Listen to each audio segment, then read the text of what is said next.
मध्य प्रदेश में हिंदी मीडियम से एमबीबीएस की पढ़ाई की योजना धराशायी हो चुकी है। हिंदी में एमबीबीएस की पढ़ाई को लेकर जो सपने दिखाए गए थे वो जमीनी हकीकत से कोसों दूर है।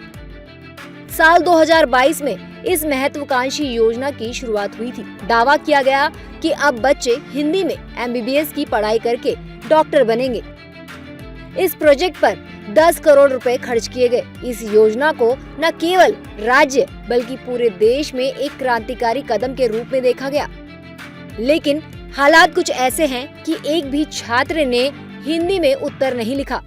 प्रकाशक सेकंड ईयर की किताबें हिंदी में छापने को तैयार नहीं है और हिंदी की किताबें धूल फाक रही हैं। छात्रों ने हिंदी में मेडिकल की पढ़ाई से दूरी बनाई। इसका सबसे बड़ा कारण है उनके भविष्य की चिंता।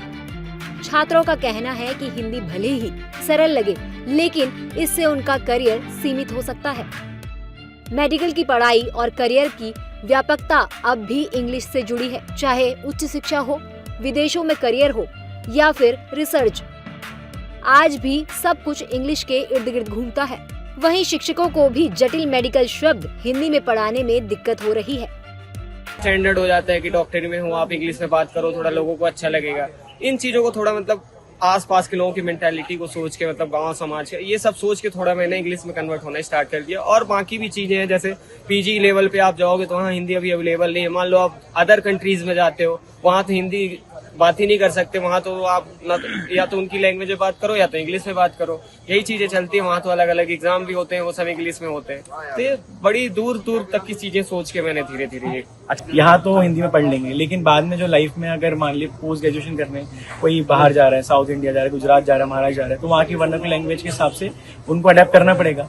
और जो वर्ड्स है यूनिवर्सल वो तो वही रहेंगे, क्योंकि मेडिकल साइंस जो है उसका ओरिजिन ग्रीक एंड लैटिन है, तो वहाँ से जो वर्ड्स है वो तो वही रहेंगे, हिंदी वाले तो आएंगे नहीं। तो इस चक्कर में कि एक बार बार भाषा के जो चयन और हेरफेर में उनको टाइम लगे, उससे अच्छा है कि वो एक बार अडेप्ट कर ले अपना को हिंदी से इंग्लिश में, ताकि फिर वो लाइफ लॉन्ग उनको कहीं बाहर जाना हो, इंटरनेशनल जर्नल पब्लिकेशन वगैरह सब करना हो तो इंग्लिश लैंग्वेज में कर लें। Madhya Pradesh medical science university ने एक अधिसूचना जारी करी है कि यदि एमबीबीएस की पढ़ाई के साथ साथ एमबीबीएस की परीक्षा को यदि कोई विद्यार्थी हिंदी में लिखता है तो उसको एक प्रोत्साहन पुरस्कार मिलेगा।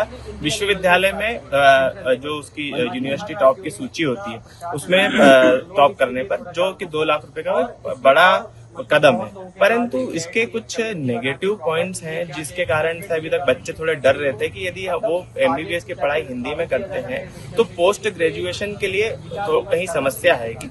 तो उसको ओवरकम करना चाहिए। पोस्ट ग्रेजुएशन में भी हिंदी लैंग्वेज का इशू ना करते हुए जो साइंस है उसको प्रमोट करना चाहिए।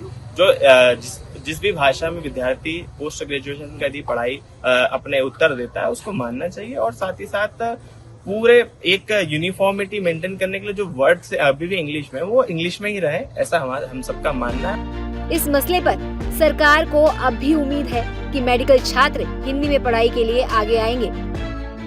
बिल्कुल, देखिए अभी धारणा तोड़ने की आवश्यकता है कि जब रूस उसकी भाषा में शिक्षा दे सकता है, जर्मनी अपनी भाषा में दे सकता है, चाइना अपनी भाषा में दे सकता है, जापान जैसा छोटा देश उसकी चिकित्सा शिक्षा जापानी में दे सकता है, तो हम तो समृद्ध भाषाओं का देश है, तो हम क्यों नहीं अपनी भाषाओं में विद्यार्थियों को सिखा सकते। लेकिन एक जो धारणा बनी हुई है कि नहीं जो काम अंग्रेजी में होगा तो हमें अंग्रेजी को ही अपनाना, धीरे धीरे ये धारणा टूटेगी। समय लगेगा लेकिन ये धारणा टूटेगी। विद्यार्थियों का भी और देश का भी ये मंतव्य बनेगा कि हम अपनी भाषा में भी काम कर सकते हैं। आने वाले समय में इसके परिणाम दिखेंगे। वहीं विपक्ष इस मुद्दे को लेकर सरकार पर हमलावर है। कोई भी पॉलिसी, कोई भी सिलेबस या खास तौर से जो शैक्षणिक अनुशासन और जो एकेडमिक एक्सीलेंस के लिए जरूरी होता है कि कोई भी हम नया कंटेंट जब पाठ्यक्रम में शामिल करते हैं तो उसके रिसोर्स पर्सन होना चाहिए हमारे पास। हिंदी में पढ़ाने वाले टीचर नहीं है, आपने हिंदी माध्यम से शुरू कर दिया, और जो अनुवाद आपने हिंदी का किया है उसकी इतनी कठिन शब्दावली है कि उसको लिखना, उसको रिपीट करना बहुत मुश्किल है। अनुवाद भी ठीक ढंग से नहीं किया, तो जब बच्चे पढ़ते हैं उस हिंदी को तो उन्हें समझ में ही नहीं आती कि ये क्या लिखा है। तो इनकी तैयारी ठीक नहीं थी, इन्होंने कोई जागरूकता अभियान नहीं चलाया, इन्होंने ठीक से जो रिसोर्स पर्सन है पढ़ाने वाले उन पर वर्क नहीं किया। हिंदी में मेडिकल की पढ़ाई को लेकर जहां छात्रों की करियर को लेकर अपनी चिंताएं हैं, तो वहीं सरकार को अब भी माहौल बदलने की उम्मीद है।